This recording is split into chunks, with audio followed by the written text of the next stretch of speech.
नमस्ते, welcome to my vlog and this is going to be a long video I guess. मैं यहाँ पर हूँ, जिसको मैंने नहीं बताया है। वृंदावन मेरी ननिहाल रहा है। हाँ, मैं मथुरा में हूँ क्योंकि मथुरा में हूँ मथुरा में लेकिन वृंदावन मेरी ननिहाल रहा है। लेकिन अफसोस इस बात का होता है कि अब से 25 साल पहले 20 साल पहले जो वृंदावन था वो है ही नहीं है, वो कहीं भी नहीं है। वो वृंदावन की गलियों में भी शायद ढूंढने से मिल जाए, लेकिन न वृंदावन की गलियां वैसी हैं, ना अब वहाँ के मंदिर वैसे हैं।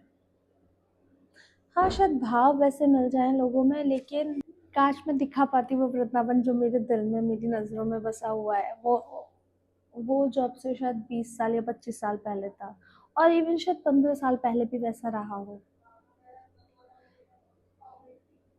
मैंने एक खूबसूरत बचपन वृंदावन में गुजारा है, मेरी नानी के यहाँ पे गुजारा है। वहाँ की गलियाँ,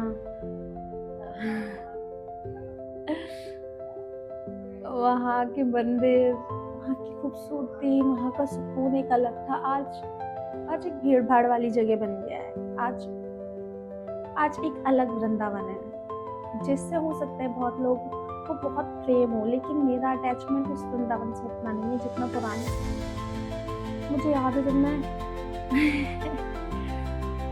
मथुरा से वृंदावन तक पहुंचती थी, मथुरा तक मेरी बस जाती थी, मम्मी के साथ हम जाते थे, मामा जी लेने आते थे, और फिर हम बस स्टैंड से अटला चुंगी तक जाते थे। वहाँ एक जगह है जिसके आगे मेरा ननिहाल पड़ता था। अटला चुंगी वॉज द मेन पॉइंट जहाँ तक रिक्शे जाते थे। फिर नानी के आंगन में वो खूबसूरत बचपन, वो गर्मियों की छुट्टियाँ, और while making this vlog maybe I'm getting little emotional because उतना खूबसूरत बचपन हमारे ननिहाल के जितने भी कजन्स हैं सब में सिर्फ मैंने और मेरी सिस्टर ने देखा है। बाकी सब लोग बहुत छोटे हैं हमसे, तो उन तक तो वो सब खूबसूरत यादें पास ऑन ही नहीं हुई, वो पहुंची ही नहीं। चीज़ें समय के साथ बदलती गई, बिगड़ती गई, ना सिर्फ वृंदावन में बट घरों में। अब बची है यादें, सब कुछ गुजर जाता है और रह जाती हैं यादें।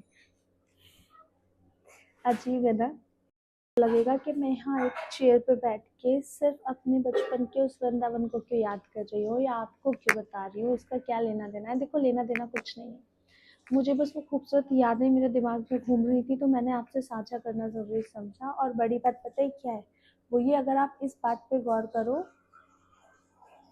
कि समय सब कुछ बदलने लगता है, या तो बेहतर तरीके में या जितना है उससे भी बदतर। समय का बदलाव हमें अभी नहीं पता है, तो जो भी हमारे पास टाइम है हम उसे बेहतर तरीके से जी सकते हैं।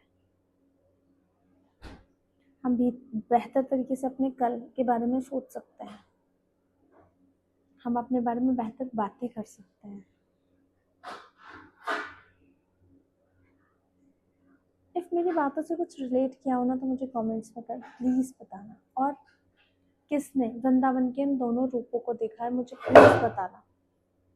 अब से 10-15 साल पहले, 20 साल पहले की वो खूबसूरत कुंज गलियाँ, वो कांच का मंदिर, वो नीम करोली का वहाँ पे बना हुआ मंदिर, वो बिहारी जी के आंगन में ऊपर से जैसे आरती के बाद जल की छींटे पड़ते हैं, तो बिहारी जी के आंगन में ऊपर वो शावर जैसा कुछ लगा हुआ था, जिससे जितने लोग पास हो रहे हैं, वहाँ से गुजर रहे हैं, उन सबके वो छींटे आती थी। खूबसूरत एहसास को महसूस करना। वो टेढ़े खंबे का सोने का मंदिर, जिसका एक्चुअली मुझे नाम नहीं पता, क्योंकि मैं बचपन में उसे यही बोलती थी कि उसमें एक सोने का खंबा है जो टेढ़ा है। तो टेढ़े खंबे का मंदिर, जिसको उसका नाम पता हो प्लीज़ मुझे कमेंट्स में बताना। और मुझे उम्मीद है कि आप सबके बचपन में भी ननिहाल की खूबसूरत यादें बसी होंगी। और इसमें मैं थोड़ी सी खुद को और लकी इसलिए मान लेती हूँ कि मेरी ननिहाल की यादें वृंदावन की रही हैं। I am getting